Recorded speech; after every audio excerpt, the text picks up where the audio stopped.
I think it's pretty safe to say that one of the major characters that a lot of people are looking forward to seeing in this movie is, of course, the character of Luke Skywalker that will be portrayed by Mark Hamill once more in the sequel trilogy.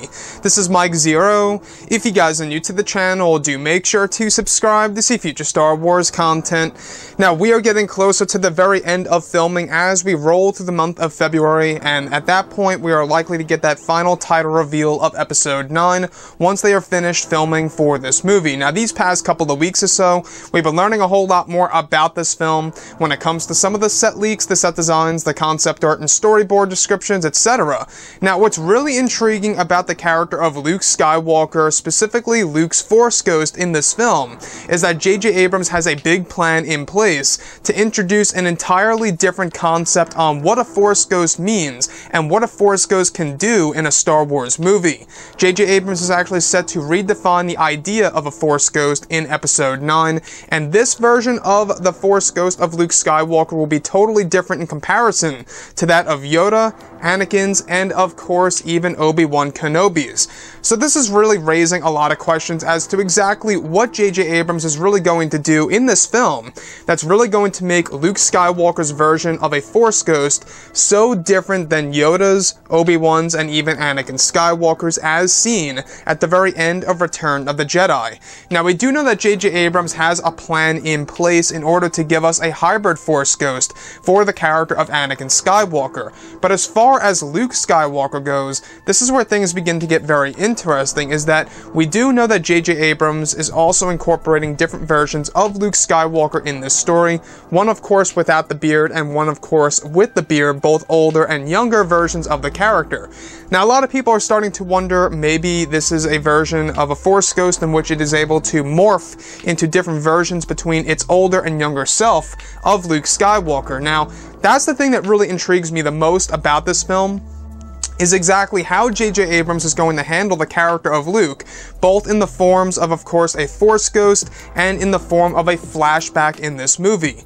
So the fact that J.J. is approaching the whole entire concept of Luke as a Force Ghost to actually stand out and be completely different than what we have ever seen before, and redefining the idea of what a Force Ghost is and what a Force Ghost can do in this movie. Now, this to me, it sounds like that they are trying to make, you know, the whole entire concept of Luke in the netherworld more like around the lines of a living figure almost, it seems. It could be more around the lines of maybe that J.J. Abrams is going to introduce the idea where a Force Ghost is able to come back to life in the living and mortal world, at least temporarily. We've been hearing about a lot of these different hints and indicators of Luke Skywalker actually being resurrected and or revived at some point in time in this movie, at least temporarily.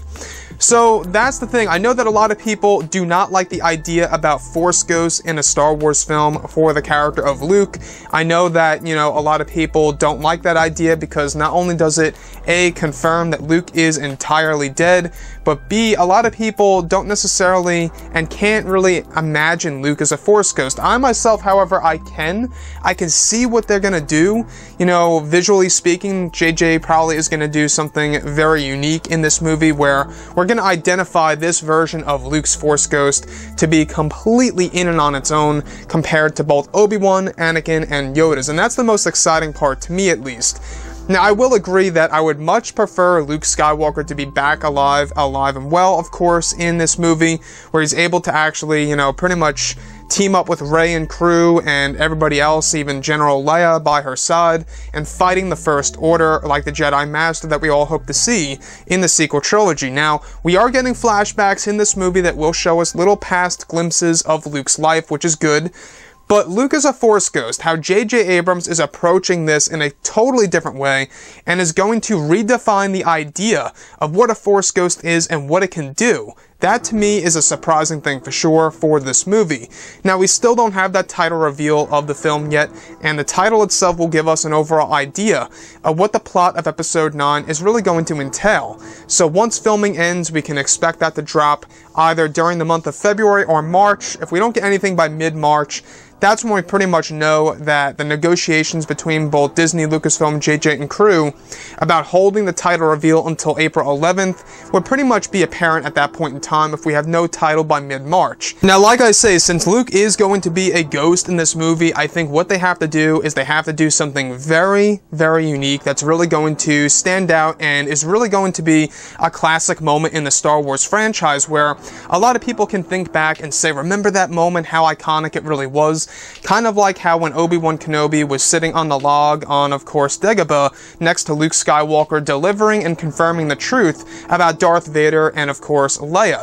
So if they can pull something off like that, except on a much larger scale. Anyways, guys, drop a comment below. Let me know what you think about all of this in the comments. And if you guys did enjoy the content for today, do make sure to drop a thumbs up on this video to support the channel. I thank you all so very much for the kind support, and I'll catch you guys next time.